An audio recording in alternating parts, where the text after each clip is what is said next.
Okay, everybody. Today, Picket will be facing off against the mighty Nom. Let's see just how well he does. See whether or not we can make it through an entire adventure. Today we're going to be playing through a solo play, so I will be using the solo encounter cards, along with obviously just Picket on his own. Now I've opted to go with the easiest difficulty level of all, so we will be getting one additional training point, which I've used in dexterity, and also 2 additional health points. So Picket will be starting with 7 in health. Let's see what comes up on the first day. And we have leaving Obendar.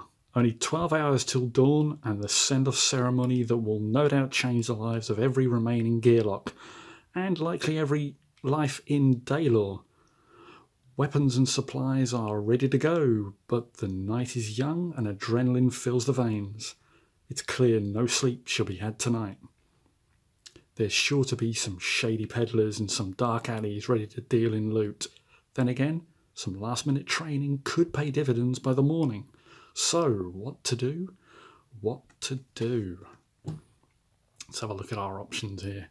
We could squeeze in some last-minute self-improvements, which would give us 2 training points, 1, 2.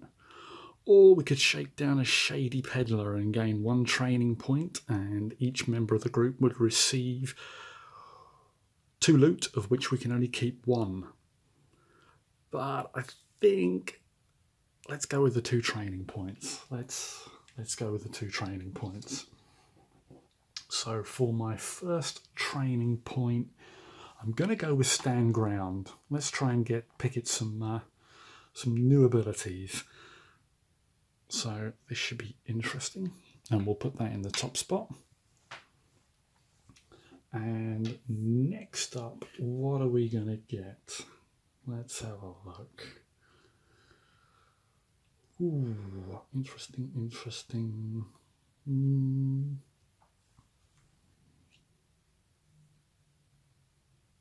Let's go with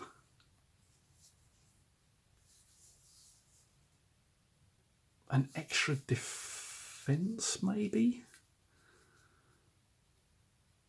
Yeah, let's go with an extra defense. I mean, what's the worst that can happen? Even if I fail, then I can always put the points somewhere else. Now, let's have a look. It's going to be two dice. And unfortunately, I believe... Let's have a look. Yeah, I failed that, although admittedly I might be able to re-roll, but let's go instead with health. So let's put 1 there, and we shall add 1 extra health point.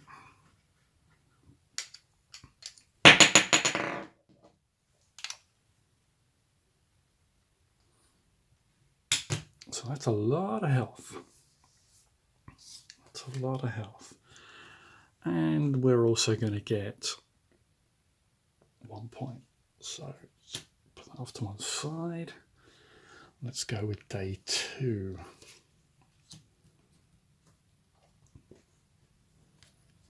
And day 2 is hardly out the gate. 15 steps into the journey. 15 steps! Already a Gearlock boot is struck through by an arrow. Luckily, no toes were killed. Teeth are clenched and a painful tug is made while looking around in embarrassment. Yow!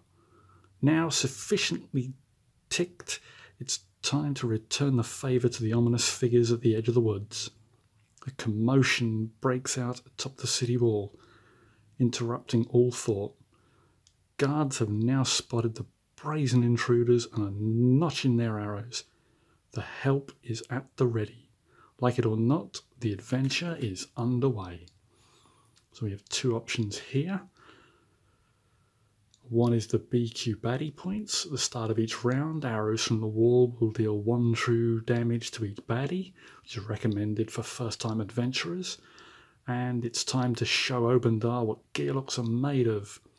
With Obendar watching, you feel the extra shot of adrenaline as you prepare for an unassisted battle.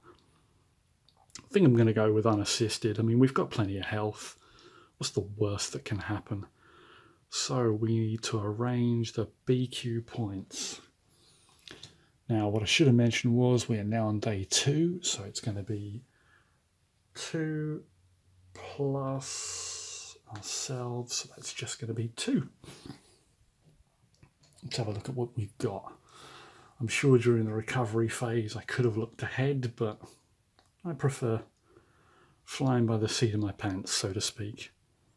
Let's have a look. We have, when it focuses, we have a Orc Scout with raiding, 3 health points and 4 on the initiative. This should be interesting. This should be interesting. So we've got 3 health points. It's going to start in position number 1. And he is a ranged. So let's place him in ranged. And 4. And what else do we have? Oh, great. Same thing again. This should be interesting. Give me 3 health. And give me 4.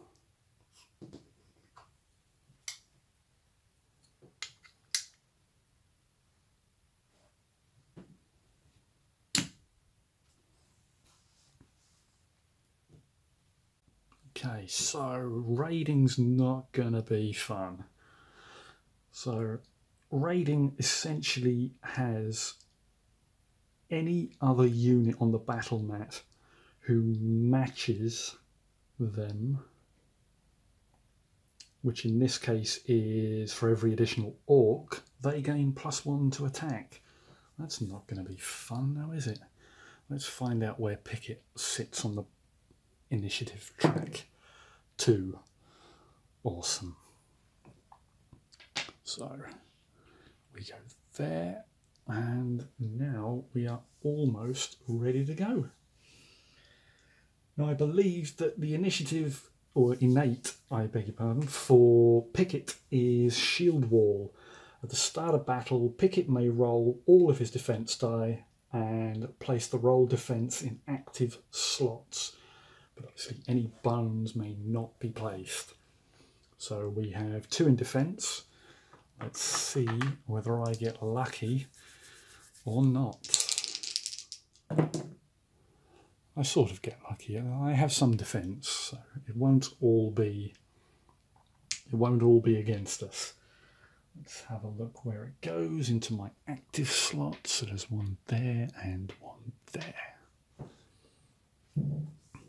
Now, let's have a look. So for the first orc here, we'll do nothing until I am on the battle mat, and I think I'm just going to stand right in the middle. Why not? Why not? So the first orc is just going to sit where he is, and instead of getting 1 in attack, he's going to get 2 because his friends come. And he's going to do 2 damage, which is mitigated by my 2 defense die. So I go back in the tray, and now it's time for his friend, who rolls a bone and an attack. So I am going to lose 1 health point. That's unfortunate.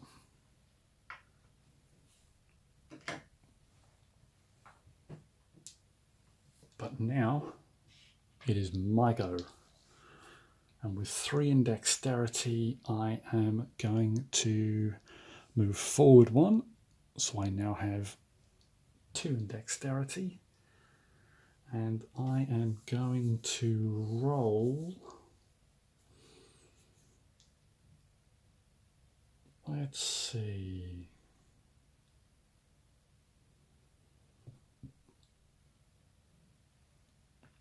Is there anything that I could use? Not initially. Let's go with 1 attack and 1 defense. Or do I? No, let's go with 2 defense. Let's not risk it. I get 3. Awesome. So that is the first round down. And we are going to go to round 2. And the first orc is going to have another go at trying to attack Picket. And he fails. Huzzah! And his friend, who's still laughing to himself, is going to do 1 in damage. And now Picket is back up. Now we've already got 1 active defense die, so I will roll 1 defense die, 1 attack die, and we're going to roll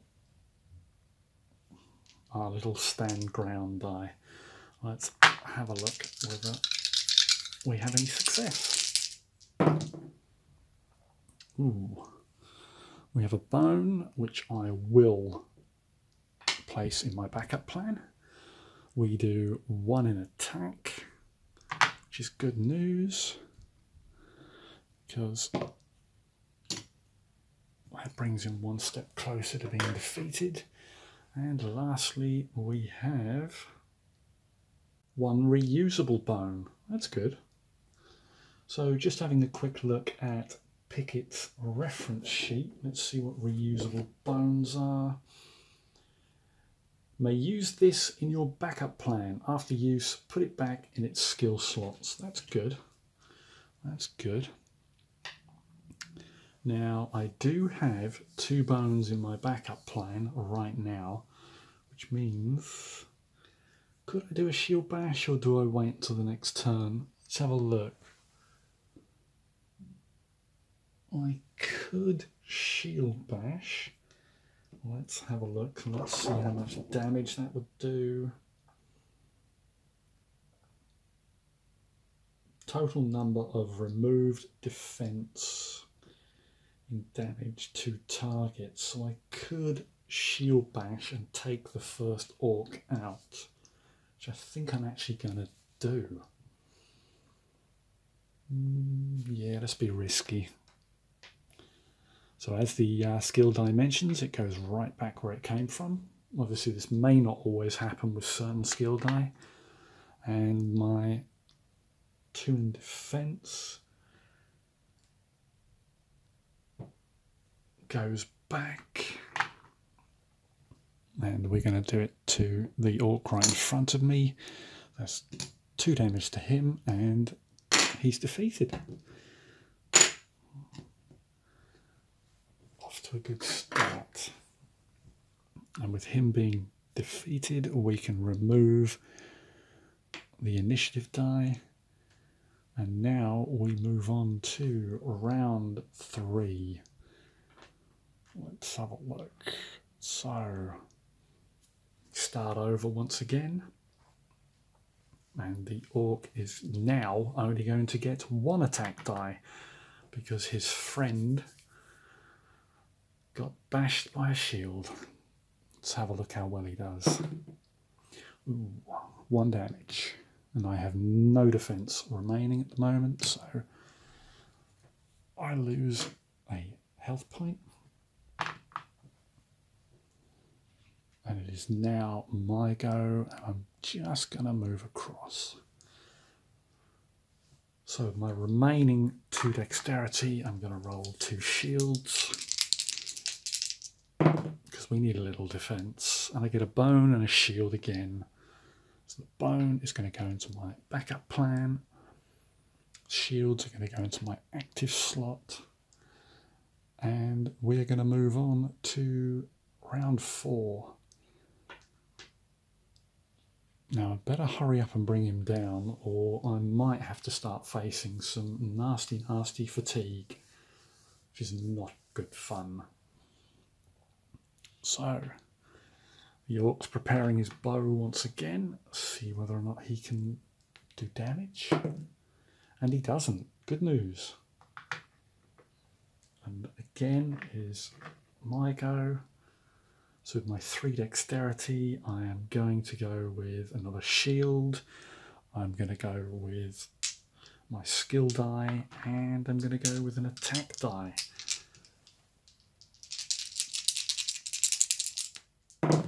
Let's see.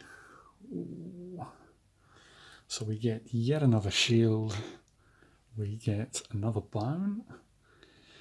And we get another bone, which I will lock in, and I'm going to shield bash and put an end to this little battle. So there's my shield. All the die move over to the left. I have 4 in defense. The orc only has 3 in health. 1, 2, 3, dead. And he's been defeated, which is great news. So that means our very first battle has resulted in a success. And let's see how much health we have left. 1, 2, 3, 4, 5, 6. Not too shabby. All of my die go back into their relevant slots. I can recover that. We can prepare for any future battles, and now we can look at what rewards we may gain. So again, we went with the second option, so I'm going to get a training point, and some loot. So let's have a look. Let's see what we want to do. Well, I might have a quick look at the loot card initially. Let's see what we've got. Infused incense. Roll 2 additional attack die on your turn. Does not cost dex. Good news. Let's place that next to me. That doesn't change how I wish to use my points. So I've decided what to do with my remaining training points. We are going to go with 1 skill die, which is shield form. I'm hoping that's going to increase my survivability, and once again we are going to attempt to raise our defensive stat. Given how useful those shields were in the last battle, I think it's kind of a bit of a wise choice. Let's have a look, see whether or not we succeed. And we succeed. Excellent. So I will now have 3 defense available to me. Now, what I completely forgot, having had a quick look at the Adventurer's Mat, was I could have re-rolled that bone die when I was training my defense, but I can only do that the once, at least for that particular training attempt. Hopefully in the next video we will push forward and have a look at what adventures will come about.